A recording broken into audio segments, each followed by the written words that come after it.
New to Logo 6, morphology charts automatically generate paradigms that show you the distribution and frequency of all the morphological forms for any Greek and Hebrew lemma.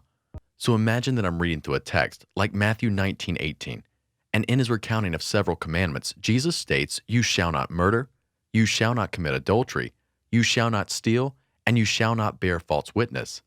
Each lemma stated in the string of commands appears in the second person future active indicative form, which is a form that's commonly used for command, especially when quoting the Old Testament, and it shows up here in the book of Matthew more than anywhere else.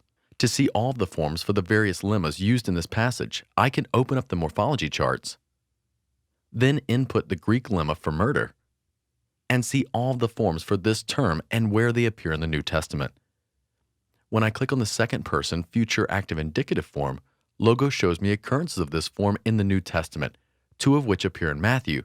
In both cases, this form appears in a recounting of the Ten Commandments, and I love how my results appear in both Greek and English, and my terms highlighted for easy comparison.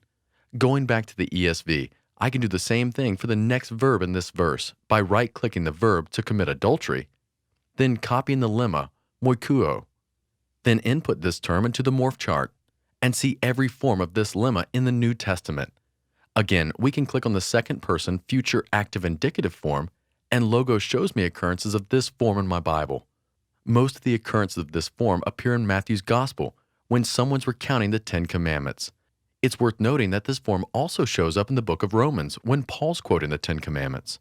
As you work through the rest of the verbs in this verse, you'll find that the imperative use of the future tense is typically used for commands and almost always appears in Old Testament quotations.